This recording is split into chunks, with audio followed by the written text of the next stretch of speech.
Alright, jumping back into it, guys. Thanks for tuning in. This is a Blaze casting presentation, bringing you guys a game from the NA Dota SECS tournament, and we have here We Lost Dota, consisting of Roragok and Join Dota's Ham Sandwich as the two primary, the leaders of the team. And we also have Nam Relic, RH Excelion, and Mew on the Dire team, and that is We Lost Dota, WLD. And then coming back once more, we have the guys who in the first round actually got knocked out, but from the ruling of the losers bracket are back in it.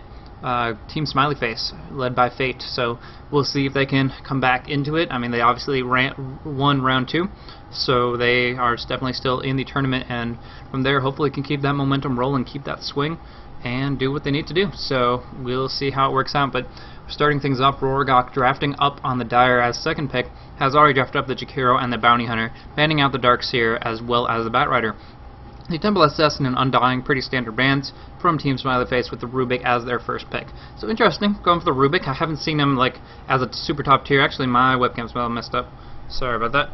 I knew one thing would mess up in the end, but no big deal. Anywho, as long as you guys can hear me, that's really what I'm looking for. Obviously, the audio component being much more relevant, indeed. But moving on forward, like I was saying, the Rubik, not really necessarily the most common first pick that I've ever seen. I mean, he used to be really top tier.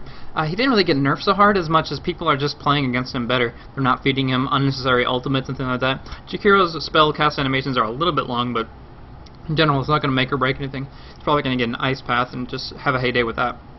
But one way or another, it's actually going to be Tidehunter and Chaos Knight that are picked up for Team Smiley Face to kind of round out their team fight ganking lineup here. So whether Rubik goes supportive or in the solo mid role, one way or another they have a really powerful ganking type heroes. Chaos Knight especially, once he transitions a little bit into the mid game, picks up maybe an armlet or in some cases a drum just to give mobility to the team, then he can lay into him.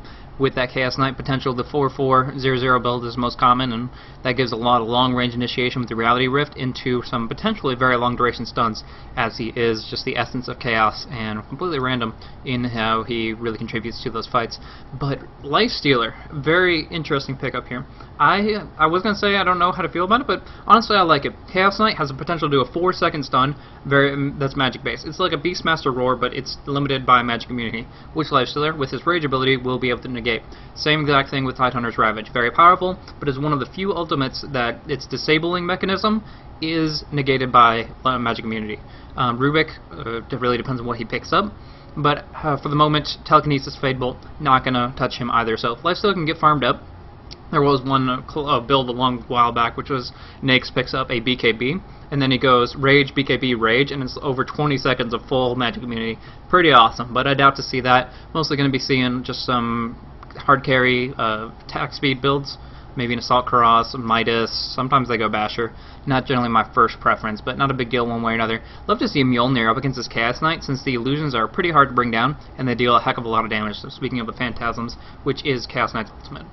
But whatever we are looking at, it's definitely a strong pickup, and adds for what they need is their hard carry role, the number 1. Bounty Hunter played more as a number 2 or 3.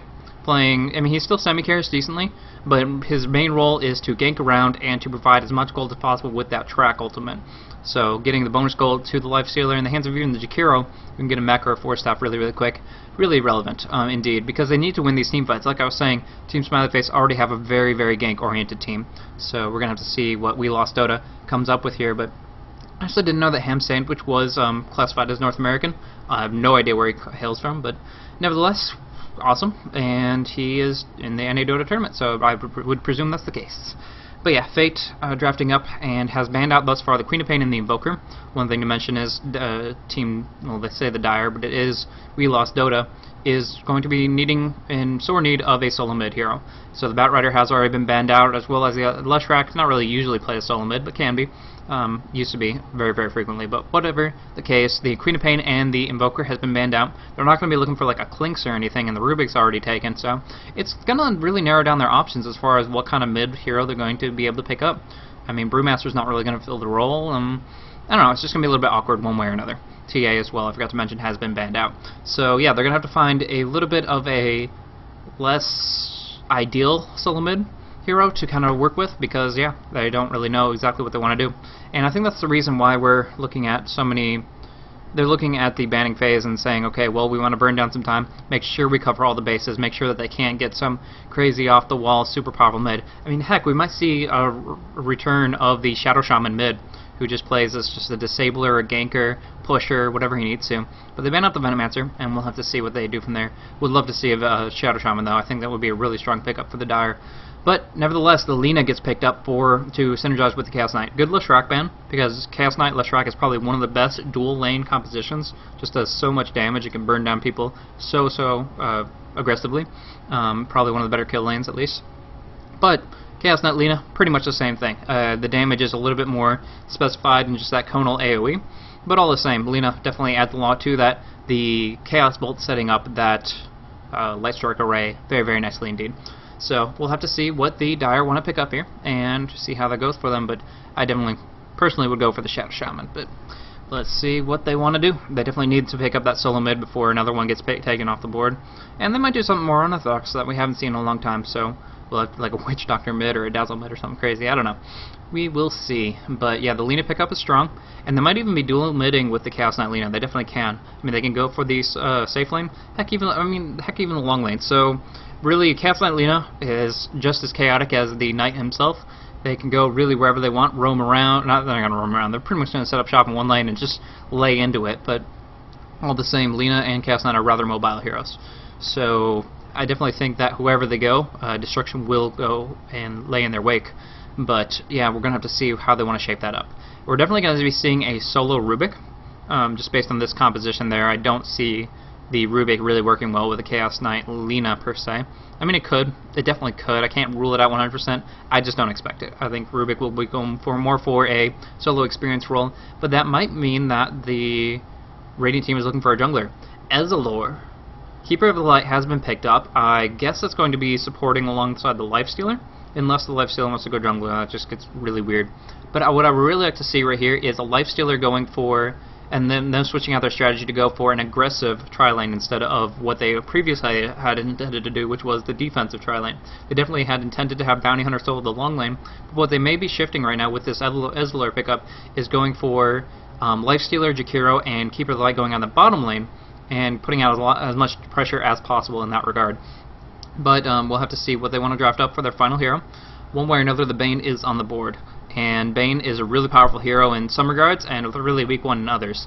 So one thing to keep in mind is he's one of the best disablers. He has 3 different abilities that disable. The Feeble just reduces attack damage substantially, but all the same, the Nightmare is a non-combat. You can't really hurt them in it, but it still is able to put them to sleep and keep them out of the fight for a decent chunk of time. And along with it, the Fiend's Grip is a channeled disable that will completely pierce the magic immunity, and I really like this pickup versus Lifestealer in general. Lifestealer is so reliant on getting those attacks in, and the fact of the matter is, the Rage, once he pops Rage, he's like, okay, I'm unstoppable. You can't mess with me. I'm Lifestealer, I'm immune to magic, come at me, bro. But Bane, Fiend's Grip, goes right on through the immunity. It doesn't do damage, I don't think it drains mana, but it does disable, and that's the key there. But it can also be played, you can counter that rather effectively by doing one simple thing: disabling the channel. It's like black hole. You just stop it, it doesn't do anything. So what they're going to be doing is trying to get Dragonite to pop his dragon form, Elder Dragon form, and kind of going from there. So switching back to my proper overlay and moving on forward. Rorogok picking up the Keeper Light, practicing out his Illuminate, just to try to see how that works. Probably the first time playing that hero, of course I'm kidding, but Nom Relic, or I guess just Relic, that's what I'm going to go with, is picking up the Lifestealer with Excellion, or RH Excellion, on the Dragonite. Cool shield, by the way. Nice cosmetic item there. So, it's the Enameled Shield of Sardavion. But Mew picking up the Bounty Hunter and Ham Sandwich on the Jakiro. We'll see how that plays out for them, but the Bane has been picked up by Pickles with Oathkeeper once again on the Rubik. Now we have Fate this time around on the Chaos Knight with Chingu Dota on the Tidehunter. That means Annihilate is left to go onto the Lina, and they're all going to be going up towards this top lane here, try to cover up and control it as best they can. They're going to be placing wards down, blocking off pulls, and doing whatever they can. It looks like Oathkeeper is going to be suiting up for the middle lane, based on the fact that he has 350 gold left over for that early bottle. Beautiful hiding spot. The only time they're going to see them is when they're pretty much already dead. The only time they can see them is once they round these corners here. So with that, unless they're really lucky and like come into this area specifically, they're going to get caught out. Don't know what Chingu's doing. I think they should hold out a little bit. Oh, they're moving around. They'll get caught out. Oh, so sad. They do pop off the Chaos Bolt. 2 seconds, really good. Nightmare to start things off. Light Strike Array to follow. Actually do the telekinesis. I think they should wait on the telekinesis, but whatever. They pop off the sentry and they get the first blood, and that's all that matters. Annihilate gets that last hit and gives him a really nice chunk of gold to start off. He can buy boots already, upgrade the courier, whatever the heck he wants to do. The gold is his oyster. I don't know. But starting things off, it is going to be the aggressive tri-lane. It's going to be these three down on bottom lane. But based on their positioning, I believe that Pickles, Fate, and the Annihilate on the Lina are looking to go aggressively on top lane. But now that they've already killed him once over, I think Lina's wanted to transition and put a lot of pressure in other lanes. But the weird thing is, I don't know where that leaves Tide. Generally speaking, that would be Tide solo bottom, but he's fearing for his life, or he was just helping out with the gank up top, and now he's kind of out of position. So, nice illusions to kind of scout out. Jakiro knows exactly what the giant fish man's doing. And in the meantime, it's going to be difficult for him to get to the spot where he can get the most experience. Lifester's already has picked up his open wounds for kind of early initiation, and Illuminate to keep that reinforced there. So they can do whatever the heck they want. Ham Sandwich trying to do super hyper zoning by actually going behind the tower and harassing from every direction. Mew underneath tower, trying to stay alive, whereas Fate is just having to pick up last. Oh my gosh, look at this tower damage. Holy crap, he just took 4 auto attacks from the tower. Not exactly where you want to start. Yeah, he just went in a little bit ahead of the creeps, and that was a big mistake. So he will cost him a tango or two, for sure. Annihilate heading right back up after dropping down some nice ward action. So 2 wards on the turtle ward. If you don't know why I call it that, it's because there's a little bitty turtle right underneath there. It's also good for defensive play in general, but for the Radiant specifically. But nevertheless, RH Excellion has control over the wards, the runes, has wards on the rune spawns, so he knows exactly what's going on there. But he picked up the Ring of Protection, so that may be indicative that he wants to go for a different build. Maybe the early Tranquil Boots just to sustain in the lane, and with this Dragon Blood, HP regen, and armor, who's to stop him. Nevertheless, the bottle will be coming in on that Flying Courier right now for Oathkeeper, with that Smiley Face intact, as that is their team name, and we'll see how effective those runes start getting for him. Check out on Twitch chat. Okay.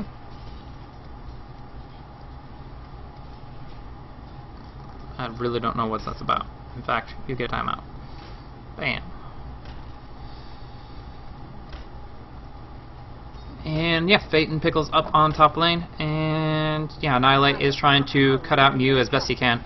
He's looking for the Light Strike Ray to follow up, but they don't really want to drop down the sentries in this position. They do have 1 more remaining, but they want to have it in a position where they can control it and secure it. Chung Dota wisely going for that Kraken Shell at level 2. Definitely wanted the Gush for level 1 ganks. Actually, Roar got taken a decent amount of harassment from the creeps, but Tide needs that Kraken Shell to survive with all these disables incoming, specifically the open wounds and the Ice Bath, obviously, to stun up and such like that. Yeah, once he goes over the 600 damage received threshold, he will dispel debuffs. And that's important there. Fate, again, loves to tank up that tower. Holy crap, he's used all his HP regen just from this one obelisk of Torment. But anyways, the Nightmare goes on through to set up the Light Strike Array, possibly Dragon Slave, but they're only going to just harass him down. So they're just going to get some more auto attacks, and he's going to Shadow Walk away. All the same, though, this does give easy farm for Relic right now. He's actually sitting at 20 CS, and that's exactly where he wants to be at, to get some early items, get some nice attack speed, and get that much more benefit out of the feast as he goes along. RH Excellion not doing too bad on the lane, 14 up against a Rubik who only has 15, so he's actually doing not too bad. A little bit surprising, given the fact that he's not maxing Dragon Breath, but yeah, rank 1, enough for him to get some last hits out of it, and that's pretty important. Now putting down the Sentry Ward, wow, that's a lot of tower damage though. I was making fun of Fate a little bit for taking so many hits from the tower, but meanwhile he was getting the opportunity to push it and put pressure on it. That damage received by him wasn't being received by the creeps, and gave him that much more time to put damage on it. So with that siege creep at the 3.5, or just a 3-minute spawn, I do believe, yeah, was able to, enough to bring them down. They didn't even pop the fortification. Mew just, oh, okay, to let it fall. That's a lot of gold in the hands of Smiley Face, though. 1,500 to be exact, has an advantage for them at this stage in the game. And that's really not where the Dire team wants to start off. Not only because of the fact that it's giving gold to the opposition, but also they are really oriented around late game. Dragonite, amazing in late game. The Ice Elder Dragon form, once he gets level 16, comes alive. Yes, he is going for Tranquil Boots, by the way. Also, the Nyx, who is farming up rather quickly on that.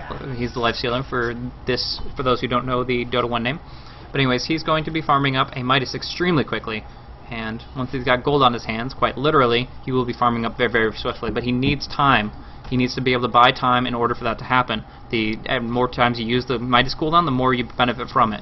So the fact that he's getting it extremely early is really great, but they've already lost one tower, and they're going to be looking for a second.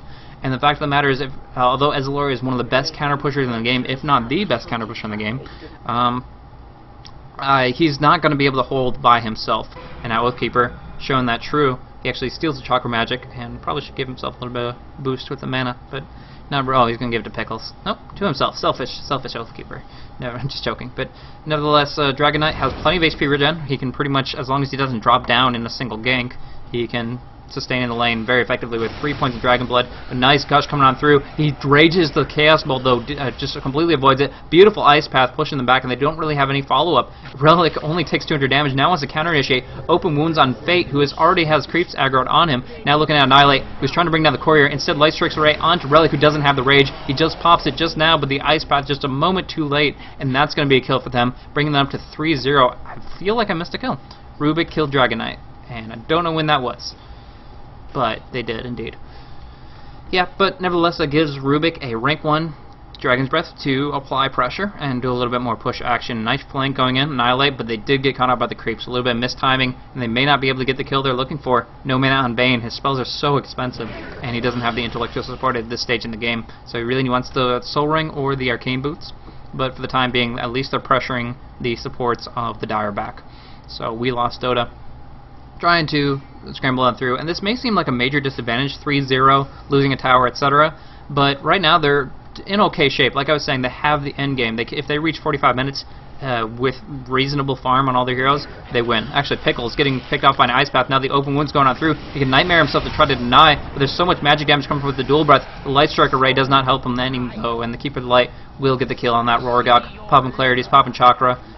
Probably needs to get that Chakra level 2, but just wants that a little bit extra burst damage with that extra second on the channel time. Rubik completely caught out. I don't know what he thought he was doing, but one way or another, that's track gold handed over with Lifesteal again in the last down. That is a heck of a lot of gold for him. On top of the Midas, look at this GPM, guys. I mean, obviously I see, just as you do, Annihilate dying before our eyes, but yeah, Lifestealer, his GPM is 418. 7 minutes in the game. He has Midas. That's going to jump it up in about a minute, even higher. And the fact of the matter is, his KDA is sitting at 112 with one of those being a track kill.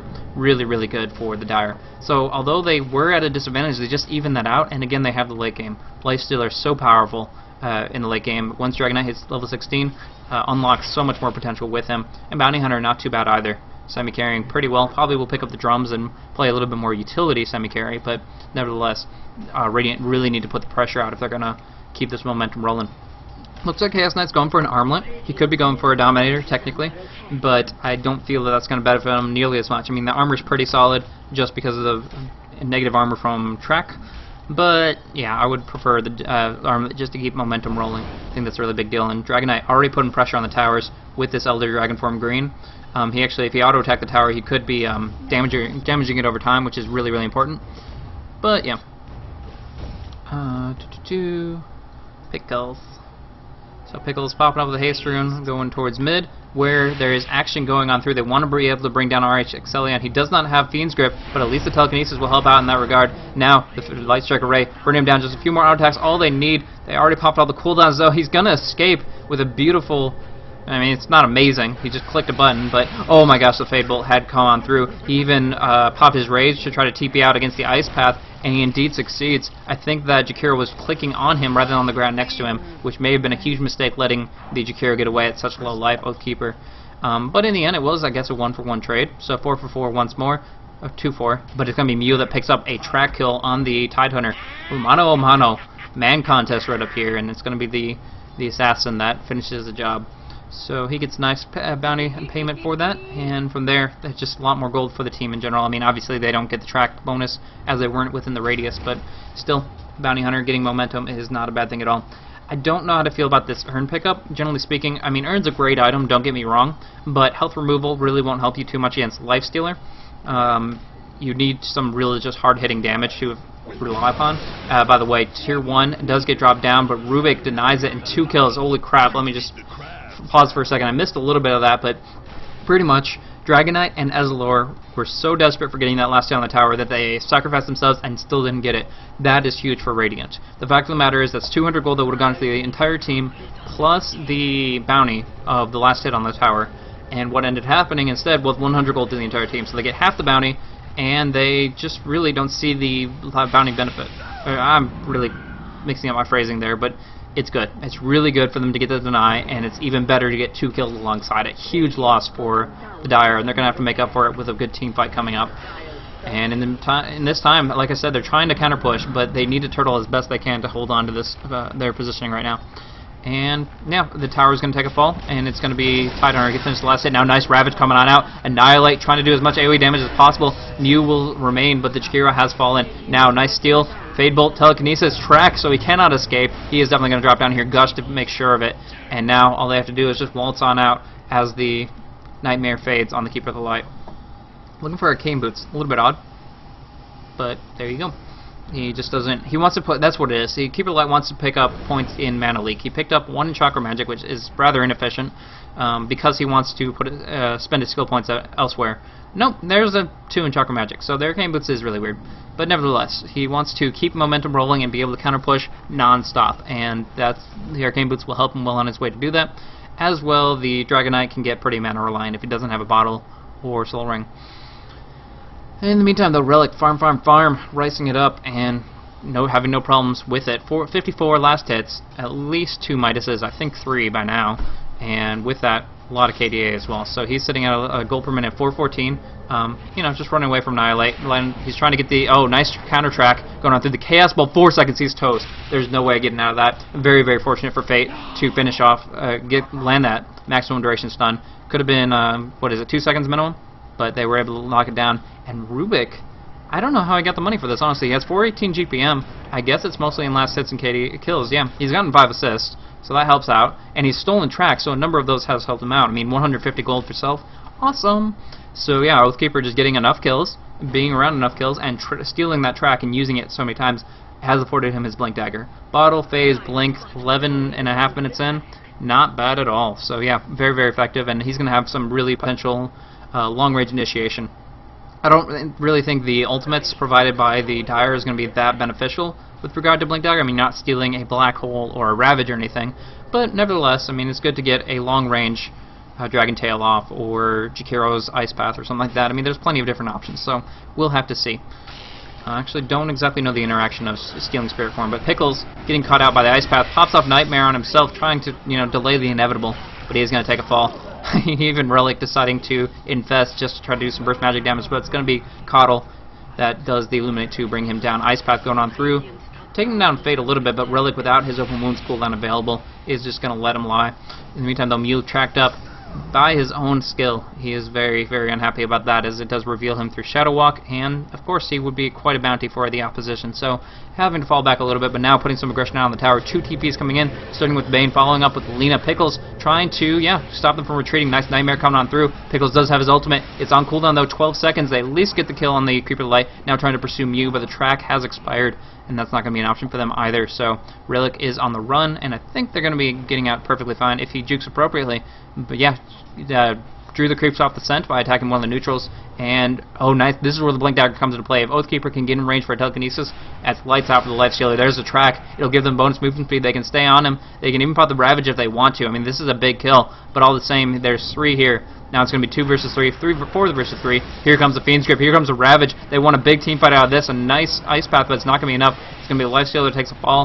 Ham Sandwich may drop down as well. We'll have to see. But yeah, Oathkeeper finishes the job there. A lot of gold for him. He has still on the Ice Path, looking to bring it down on the Dragon. But Fate's looking really low on HP. Looking at if somebody's building the mechanism, it looks like Tidehunter actually wants it. So at this stage, he needs about 600, just under, gold to acquire it, and they're looking for a tier 2 tower to get that out. Mew does get caught out by the Ice Path, but 200 HP. He has plenty to spare as he travels on through with that Shadow Walk. So I definitely think that the Radiant could be benefiting a little bit more from detection usage. I think Lina is the only one that's been carrying it all game long. It hasn't even popped it just yet. So just something to keep in mind. But yeah, moving on forward. Oathkeeper has double damage. That's quite beneficial. Okay, he's initiating long range. Blinks in, but that's a long duration. Dragon Tail, nice blind coming on through from Rorogok, and he's going to take a fall. Now Pickles getting hunted down. Relic, the track, wants to pursue, and the Ice Path, yeah, he cannot juke with that track active. He's just going to hide himself in a corner to try to allow his allies to escape. Can they get the open wounds off? There's a nice stun. Annihilate, bringing down the Dragon Knight. A little bit of a misstep, walking right in, waltzing right into that, but a 4-second stun coming down the Lifestealer may just end the chase here. As long as Tidehunter walks under tower. Yeah, if he had gone the long way, it would have said, ooh, wow, beautiful Ice Path and nice track action, but he just is so beefy right now. With the Buckler, he popped off the active of it, and it has a pretty substantial armor value right now, even with the negative from, I believe, rank 2 track. Nope, just rank 1, so it's only going to be -1 armor, but not a big deal. As far as wards go, pretty good coverage on both ends for the bottom area, but all this jungle area, completely vulnerable as far, I mean, they have one here, it's going to expire in 2 minutes. Yeah, I definitely think that they could be controlling the Ancients a little bit better as far as that goes. Radiant hasn't been taking advantage of it too much as they're mostly focused around team fights, as you can see from the fact that they're 15 and 11. I mean, they're just forcing at least a kill a minute, and that's what they need to do to go up against this carry lineup. But we can look at the GPM once more, 410 for the Lifestealer. He is sitting at a net worth of 6,000, only 15 minutes in the game. He has his armlet, he has a Midas, he has treads. He is a happy camper, feasting away on his creeps and his opposition. So as long as he doesn't get ganked up too hard, really the only thing he has to fear is Pickles and his Fiend's Grip. So the big thing that the Dire needs to do is to secure their lead and maintain it. Actually, I don't know if they technically have a lead. If you look at the gold graph, it's been back and forth quite a bit. They're almost equal, same with the experience, but again, the late game is in the hands of Dire. So if they want to maintain that late game potential, all they have to do is make sure they lock down the Bane. If he can't get a full duration Fiend's Grip on the Lifestealer, then the team fight generally will be favorable for them. They pop off the Dusk. I'm not sure. That was kind of a guess. Actually, Relic picking up an Invis Rune, now getting the track bonus. He wants to pursue. He is in a really good position, but again, his teammates have to be in the action as well. Reality Rift to pull in the Ezreal. Rorogok taking a heck of a lot of damage, and will get dropped down from the Brain Sap. Now Annihilate getting brought down pretty hard, but Mew just gets incinerated by the Laguna Blade, and Relic doesn't even get the chance to pop Invis. There's just too much back and forth, and he really can't engage. He will engage on the back end, try to bring down Annihilate, and he does have the Rage up. He pops the Infest, a lot of damage going across, but now he's in no man's land, and it's going to be so difficult to get out of there. Reality Rift and the Chaos Bolt, he is toast, ladies and gentlemen. And with that, Dragon Knight is just running for his life. Okay, he's nowhere near it. Sorry, didn't see where on the map he was, but indeed he is farming up on the top lane. Went for that Helmet Dominator first. Now either pursuing the Maelstrom or the, what do you call it, Armlet. But in either case, he's not got too much happening on his end. Just trying to push down towers, put pressure out. But with the Elder Dragon form expired, it's going to be easier said than done. Meanwhile, Cast Knight found the Keeper of the Light. I guess he was trying to counter push it, got caught out. Sorry, didn't catch that one off, but you can't catch them all. And since then, I think I've been doing pretty good. Gonna take a drink of water real quick, and then we'll resume our cast. Beautiful Ice Path coming on through the Reality Rift and the Chaos Ball. 4 seconds all day, Fate. Lucker, lucker, lucker. That's what you need to be with you. You got a Cast Knight. Mew is in the action. Do they have any way of detecting him out? He does. Why did he do that? He just out the friggin' Pickles and then walks away. I guess he checked every single one of their inventory and then just felt like poking them. He knows they don't have any detect, so he hits that and then just immediately pops Shadow Walk. But the Fade time wasn't his favor, so Fate gets pulled in a little bit aggressively. He has plenty of HP to spare with the Urn, with the Armlet, not too concerned one way or another, but he only just now got mana for the stun, which is something to keep in mind as we move forward. But Jakiro, level 6, has that Macro Pyre, wants to use it.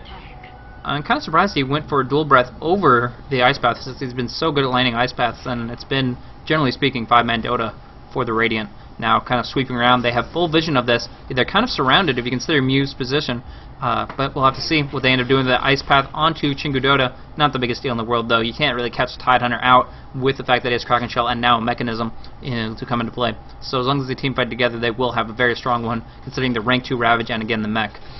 Rubik has stolen Dragon Form though. Oathkeeper has the potential to at least do some powerful damage over time, if not push down the tier 2 tower. They saw Mew, blink in, looking for the dragon, or he doesn't have Dragon Tail obviously, but he has a telekinesis and doing what he can. Now Shadow Walk, invisible dragon. Not really seen that recently, but there you go. So sneaky, sneaky dragon. That's what we call a stealth. I was trying to make an aircraft joke, but whatever. Okay, moving on forward to that, train wreck of humor. Let's go with the fact that Keeper of the Light almost has his mechanism, only 500 some away. And with that, looking to, yeah, oh my gosh, Fate actually right underneath the tower once more, popping his Phantasm, Reality Rifting in Relic. He pops off his Rage, won't get caught up with the Ravage. Rorgok, on the other hand, will drop down very, very quickly. Laguna and Fadebolt committed to him. Now Fate taking a lot of damage from the Macropire and could not use its armlet while he was within it. So he gets dropped down. On the other southern end, Ham Sandwich running for his life, gets gushed up under the creeps, and there goes the Fadebolt and the Dragon Slave to finish the job. Dragon Knight does get a kill on the back end, catching out the Bane, I suppose. Yeah, he did finish off the job on the Bane, but I don't know, it kind of feels like too little too late. The pressure is there from the Radiant team. They're doing a really good job. Again, 25-14, jumping back to the KDA. 6-1-8 for the Chaos Knight. That's exactly where you need to be right at this stage of the game. I've said probably 5 times over now, but Dire has the late game. Radiant needs to push. If they can contest more towers, if they can bring down the next Roshan and keep control over the map, then they won't be able to get. Then the Dire team won't have the breathing room they need to farm. If they don't have the items, carries kind of not so beneficial. So that's really what we're at in this stage of the game. Smiley Face need to keep this pressure up, but they've been doing a great job so far. Really, really smooth team fights, and yeah, really solid momentum. Bounty Hunter, rank 2 track finally, getting that mobility up. Again, the track actually now gives a movement speed bonus of 20%. I guess that's always been the case, but he gets Phase Boots and Drum on the other hand, so he has a lot of mobility. I mean, right now he has 388 without Phase active, and then again, you have to count in the 20% on top of that. Now, Fate, what is that guy doing? He has the Mana Leak on him, but it's not going to burn him down too fast. It's going to instead be all that auto attack damage. He can actually, yeah. He can't earn it, but he can armlet it because the dragon's dot is non-fatal. So he can pop his armlet against that dot, no problem at all, but earn's not going to help him. Not going to be doing him any favors there. Mew on the hunt, wants to find somebody by themselves. He does a decent chunk of damage to Annihilate, but feeds Oathkeeper once again the track, and now they can see him. Invisibility will not be your ally in this case, my friend. And 3-second stun. Fang gets the last hit, and it was that 5-man track gold? No, 4-man. Tidehunter did not benefit from it, but everybody else got that rank 2 track, and that is 100 gold for everybody around, and 150 for Rubik himself. Or no, I think it's buffed. Rank 2 is 200 gold. Yeah. So, holy crap, look at this gold swing right here. I guess it's not as noticeable as I thought it would be, but it's really good. You can't underrate track, for sure. In the meantime, though, Lifestealer pushing up on the top lane should be able to bring down this tower, no problem. They do technically have the fortification, but not really wanting to commit to it. The 10 stick charges will maintain, as he's going to be looking for some attack speed or some mobility. I presume it's going to be in a Hyperstone to build maybe an Assault Cuirass, but we'll have to see. In the meantime, Pickle's putting a decent amount of damage into the tower. Fate, I don't know if this is his signature thing where he just tanks towers all the time, but you got to put your Phantasms on that, bro. Anywho. Yeah, Rorgok doing a nice Illuminate to counter push decently. Ice Path not really going to do too much for it though, and they just popped the fortification, so it's going to drop down. Bane getting the last hit on it, ton of gold in his hands. He will be looking at his BKB in no time at all, and that's going to be a big deal. In the meantime, though, Relic gets an exchange to some degree. Had the tier 1 for a tier 2, and that's favorable to an extent. Pops the Rage Teleport, really nothing they can do other than Fiend's Grip to finish that off, and apparently he just didn't react in time or was just barely out of range. One way or another, though, double damage has spawned up on top, and they're going to be looking at just farm. However, gotta watch that. One thing to keep in mind is this ward right here. They know that the Dragon Knight will benefit a heck of a lot from Elder Dragon Form stacks.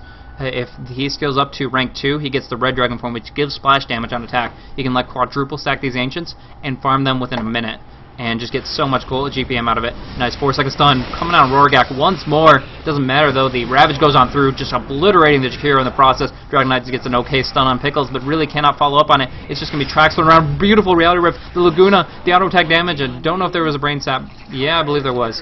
Yeah, finishing the job. So he drops down. Relic trying to juke in the jungle. He does manage to do so, but 3 allies down. That's going to be another tower down.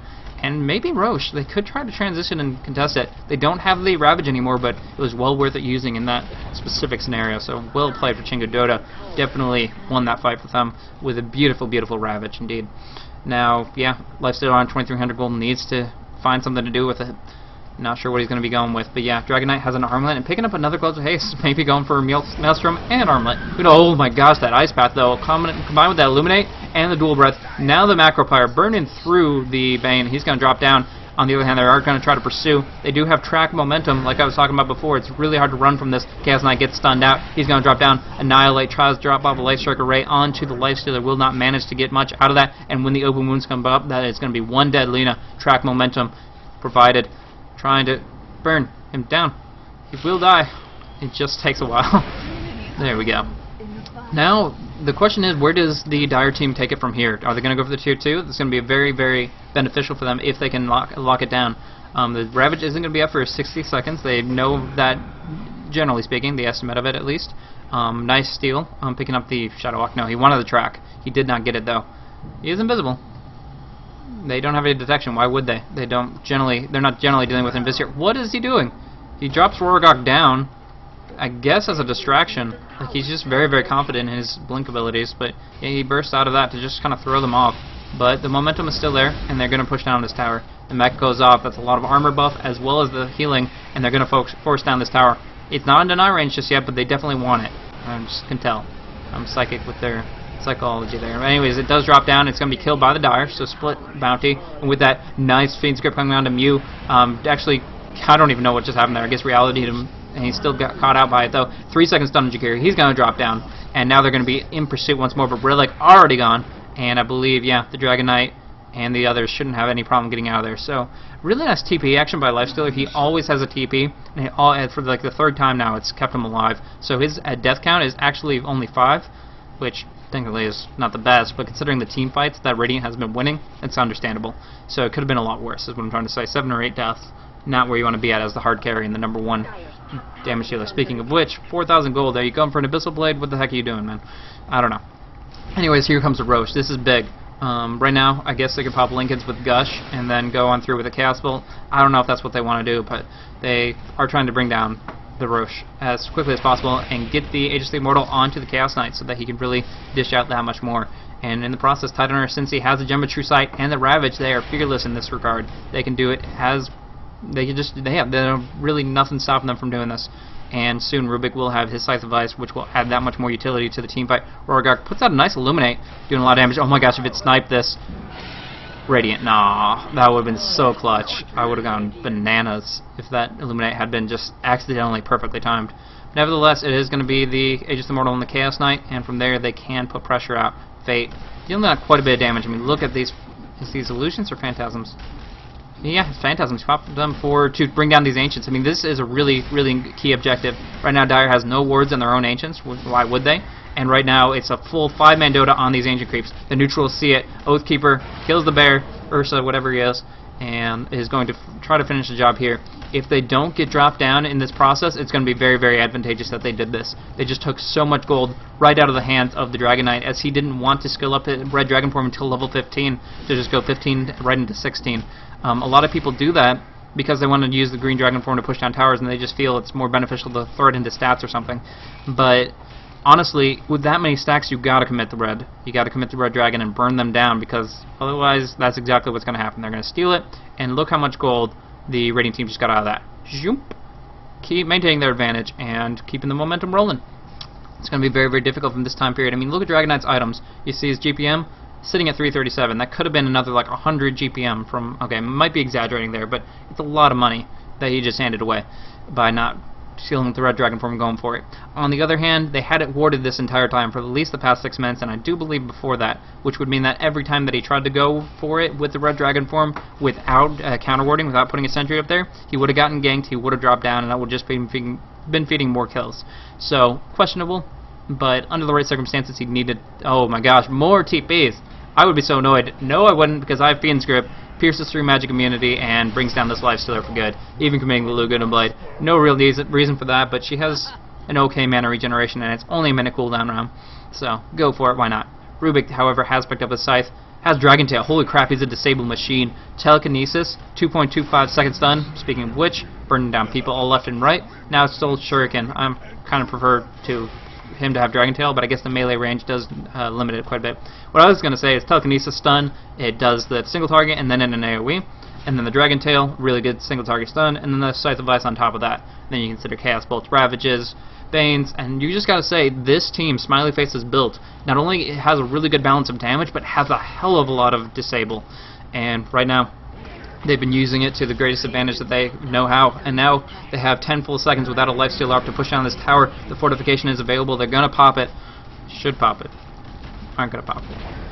Nevertheless, they'll pop it on the racks, and in the meantime, though, Fate is trying to reality rift really aggressively under Rorogok. He may have pulled himself in a bad spot, but he has already used his Manta style. The Aegis the Immortal will come back to him in just a moment's time. He's actually getting healed up quite a bit by mech, and will survive to, live another day. Turns off his armlet, pops off the mech, or sorry, the urn, and from there can, come back into it. I think he popped off his Phantasms, which immediately died.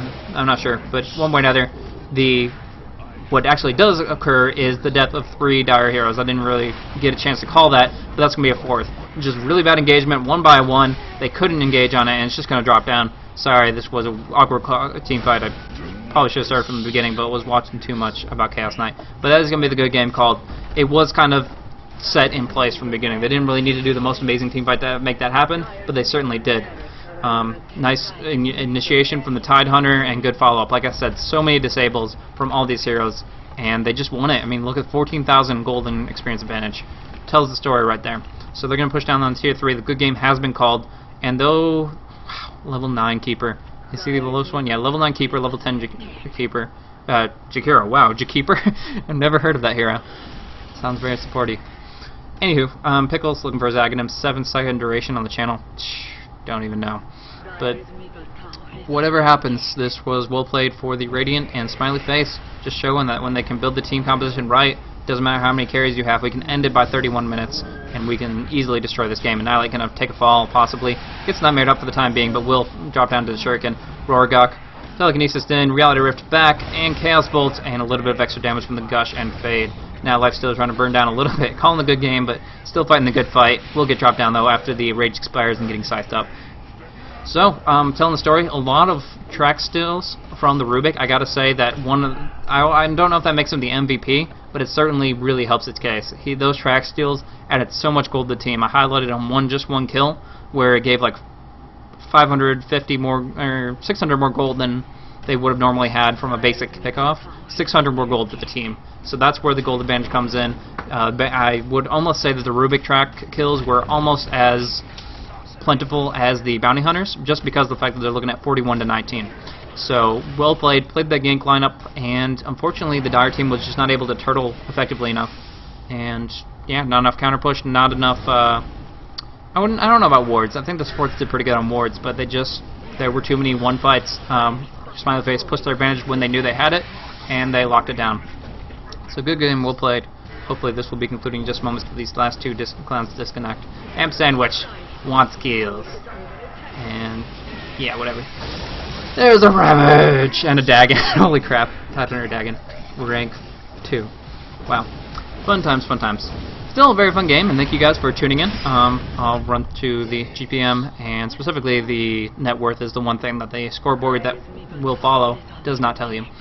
But thanks for tuning in, guys. This was a Blaze casting presentation, and it was very, very fun to cast this game specifically. I wouldn't say it was very back and forth, but it was very, very high momentum, high kill, and energetic, and that's my favorite kind of game. It's just a lot of energy. Back and forth is really fun too, but in this case, started out pretty back and forth and got to a point where just the kills added up. Nice blink from Annihilate, but yeah, in the end, it was very fun.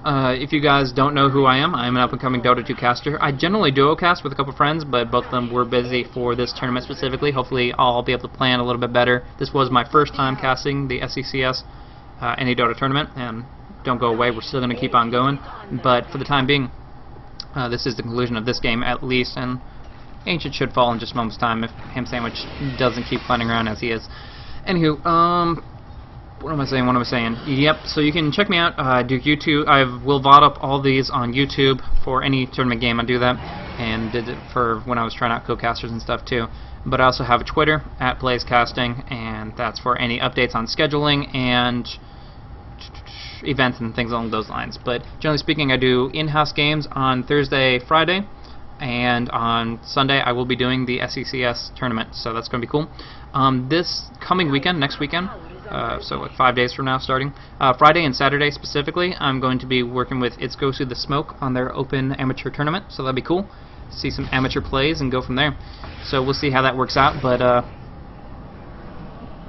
will that Fiend's Grip do it? I'm curious now. Well, with Rubik's help, it certainly will. Shuriken up, anyways. Killed by your own blade. That's gotta be the worst. But yeah, so I have Twitter at BlazeCasting, I have YouTube, which.com/BlazeCasting, and then of course you're currently at my Twitch channel, or watching this on VOD, but it's twitch.tv/BlazeCasting. So thanks for tuning in. If you guys have any questions, or just commentary, feedback about my cast, please either say it in the chat. I have a 3-minute delay, but I'll get back to you. Or, of course, just you can leave a comment if you're watching a VOD on YouTube.